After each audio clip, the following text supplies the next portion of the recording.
नमस्कार साथियों, देखो भाई, अभी जो हम आप लोगों को पढ़ाने वाले हैं एक वेन डायग्राम का एक ऐसा क्वेश्चन जिसमें लाइफ टाइम बच्चों को दिक्कत होती है, लेकिन मैं आपको गारंटी देता हूं कि 10 मिनट का ये वीडियो आप एक बार देख लोगे तो लाइफ में कभी प्रॉब्लम नहीं होगी। और बिना कोई फार्मूला, बिना कोई ट्रिक, बिना कोई कॉन्सेप्ट, बिना डायग्राम के आप इस क्वेश्चन को बना सकते हो। ध्यान से देखना मेरे भाई, क्वेश्चन आप सबके सामने है। यहां पर देखिए कहता क्या है, जरा इस सवाल पे आप लोग एकदम ध्यान से देखिएगा, जो कह रहा है उसको सुनिएगा। कहता है 75 पक्षी प्रेमियों में से 15 केवल सनबर्ड। एक बात आप कान खोल के सुनिए, एक लाइन के कॉन्सेप्ट में आपका पूरा का पूरा टाइप खत्म। अगर कभी भी प्रश्न में केवल का डाटा दिया जाएगा, ज्यादा दिमाग लगाना ही नहीं है, कोई माथापच्ची नहीं करना है, जो भी डाटा दिया है सबको लिख लेना है सब्जेक्ट वाइज। एक सब्जेक्ट वाला एक जगह, दो सब्जेक्ट वाला एक जगह।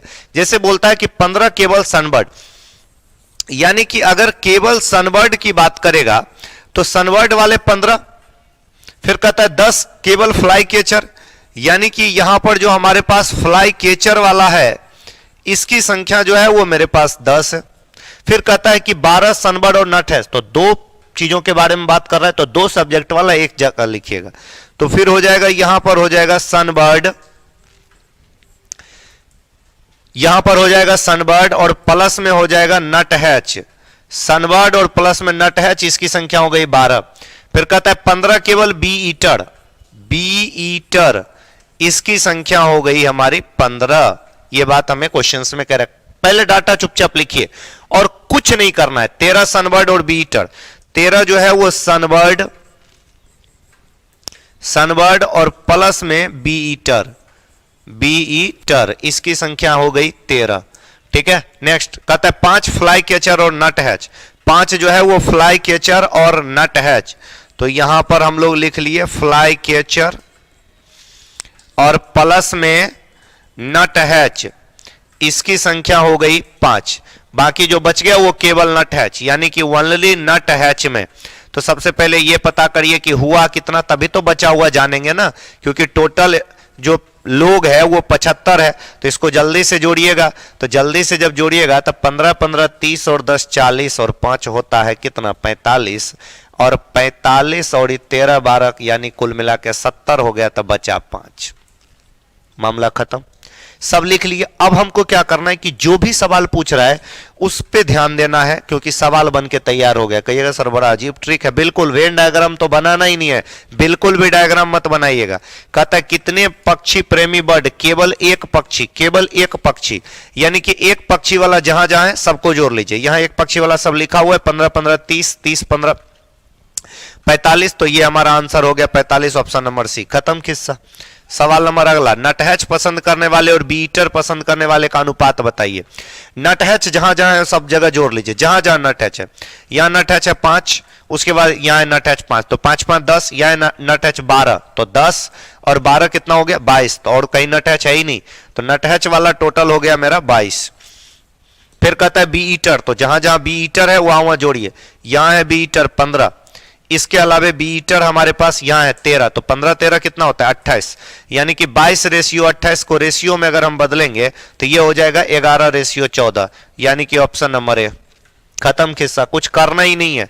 आगे सनबर्ड और फ्लाई कैचर देखने वाले पक्षी प्रेमियों का अंतर, जहां जहां सनबर्ड है उसको जोड़िए। पहले सनबर्ड यहां है 15, यहां है सनबर्ड 12, तो 15 12 27, यहां है सनबर्ड 13, 27 13 40, तो सनबर्ड वाला टोटल हो गया 40।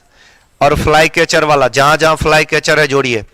यहां है फ्लाई कैचर 10, यहां है फ्लाई कैचर 5, 10 5 15, और तो कहीं फ्लाई कैचर दिख नहीं रहा है, बस दो जगह है, यहां और यहां, तो 10 और 5 कितना हो गया 15। तो बस फटाफट से यहां पर हम लोगों को क्या करना है कि 40 और 15 दोनों का अंतर पूछ रहा है, कितना हो गया 25। सवाल बन के रेडी। कम से कम 3 नंबर जरूर मिलेगा, कन्फर्म मानिए। रेलेवेंट टीपीसी के लिए रामबाण है ये। तो वीडियो सभी लोगों के साथ शेयर करना है, और समझ में आया कि नहीं, कैसा लगा ये नीचे कमेंट करके भी बताना है। एक क्वेश्चन और मैं सेम टू सेम आपके सामने लाया हूं, और इस क्वेश्चन को जरा बताइएगा। देखिए कहता है 60 छात्रों में 12 केवल बीजगणित, टोटल नंबर ऑफ स्टूडेंट जो है वो 60 है, 12 छात्र केवल बीजगणित। डाटा लिखना है और कुछ नहीं करना है। खूब पूछेगा इस प्रकार का सवाल एनटीपीसी में। बीज गणित वाला 12, 13 जो है वो जयमिति वाला, यानी कि जयमिति वाला जो स्टूडेंट है उनकी संख्या 13, 10 छात्र केवल त्रिकोणमिति। तो ये जो हो गए हमारे त्रिकोणमिति वाले, इसकी संख्या 10, 5 बीजगणित और त्रिकोणमिति, तो बीजगणित प्लस में त्रिकोणमिति, बीजगणित प्लस में त्रिकोणमिति, इसकी संख्या कितनी हो गई 5। 8 केवल भौतिकी यानी कि ओनली भौतिकी वाले कितने होंगे 8, एक सब्जेक्ट वाला एक जगह, 2 सब्जेक्ट वाला एक जगह, बस ऐसे ही हम लोग को लिखना है। ठीक है, अभी ऊपर नीचे का मतलब नहीं है कि क्रम से लिखना है भाई, जिधर जगह मिलता है बस लिख लेना है। ठीक है, 5 भौतिकी शास्त्र और ज्यामिति यानी कि भौतिकी प्लस में ज्यामिति, इसकी संख्या फिर 5 है। जो बच गया वो बीजगणित और भौतिकी, जो बच गया वो बीजगणित प्लस में भौतिकी, बीजगणित प्लस में भौतिकी। कितना बचा भाई, तो 5 5 10 10 20, 20 और 13 33, 33 और 12, 33 और 12 45, 45 और 8, तो 45 और 8 53, तो 60 में 53 हो गया, बचा कितना 7, तो 7 लिख दीजिए, जानकारी हो गई खत्म। जब आपकी जानकारी खत्म हो गई कुछ नहीं करना है, आइए सवाल का जवाब दीजिए। कहता है कितने छात्र एक से अधिक विषय पसंद करते हैं, एक से अधिक वाला ये सब है, जोड़ लीजिए, 5 5 10 7 कितना होता है 17, यानी ऑप्शन नंबर डी। कहता है बीजगणित पसंद करने वाले छात्रों और ज्यामिति पसंद करने वाले छात्रों का अनुपात, बीजगणित और ज्यामिति वाले का रेशियो बताइए। जहां जहां बीजगणित है जोड़िए, यहाँ बीजगणित 12, यहाँ बीजगणित 5, तो 12 5 17, फिर हमारा यहाँ है बीजगणित 7, तो 17 और 7 कितना होता है 24। क्लियर हो गया, बीजगणित 3 जगह लिखा हुआ मिला, तीनों जगह जोड़े, कितना हो गया 24। ज्यामिति, अब जहां जहां ज्यामिति है उस सबको जोड़ना है, ये हो गया ज्यामिति 13, अब यहां ज्यामिति है 5, तो 13 5 कितना होता है 18, बस, और कहीं ज्यामिति है ही नहीं तो रेशियो में कन्वर्ट करना है, तो 24 रेशियो 18, तो 6 चौके 24 और 6 तिया 18, तो बी नंबर आंसर। बात बुझाया। सवाल नंबर 6 पे आइए। कहता है कितने छात्र भौतिक शास्त्र पसंद करते हैं पर ज्यामिति नहीं। जहां जहां भौतिकी है जोड़िए, लेकिन वहां ज्यामिति नहीं होना चाहिए। यहां भौतिकी 8, फिर देखिए इसमें भौतिकी है लेकिन ज्यामिति भी है, तो बोल दिया ज्यामिति वाला नहीं चाहिए। यहां भौतिकी है 7, तो 8 और 7 कितना हो गया 15।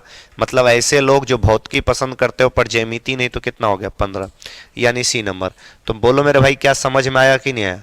अगर समझ में आया तो सबसे पहले चीज की लाइक भी कर देंगे, शेयर भी कर देंगे अपने मित्र बंधु बांधव के साथ। कैसा लगा ये भी बताएंगे। साथ ही साथ आपका रीजनिंग का अगर नया फाउंडेशन बैच में जुड़ना चाहते हैं तो आप मात्र 550 रुपये की गुरु दक्षिणा देकर के हमारे साथ अवश्य जुड़ें। बैच स्टार्ट हो रहा है 18 जनवरी से 9 बजे। यह ऑफर 16 जनवरी तक ही रहेगा, तो निश्चित रूप से कौटिल्या जीएस ऐप पर जाइए, ऑनलाइन फाउंडेशन बैच है, वहां पर जाकर के इस बैच को आप परचेज कर सकते हैं। ठीक है भाई साहब, कहीं कोई दिक्कत, कहीं कोई तकलीफ, समस्या, प्रॉब्लम की बात नहीं है। इस बैच के बारे में सारे मित्र बंधु बांधव को बता देंगे अगर आप हमारे पुराने स्टूडेंट हैं तो। ठीक है भाई साहब, एक और होता है वेन डायग्राम का आपका, जिसमें कि एक और वेन डायग्राम का टाइप होता है जिसमें कंबाइंड डाटा रहता है, वो भी अगले दिन मैं आपको बताऊंगा। आप नीचे कमेंट करके बताइए क्या वो आपको चाहिए या ना चाहिए, वो भी मैं आपको बताऊंगा बिना डायग्राम के चुटकियों में कैसे सॉल्व किया जाता है। ठीक है मेरे भाई, बाय बाय, मिलते हैं हम लोग फिर नेक्स्ट वीडियो में, तब तक के लिए बाय बाय।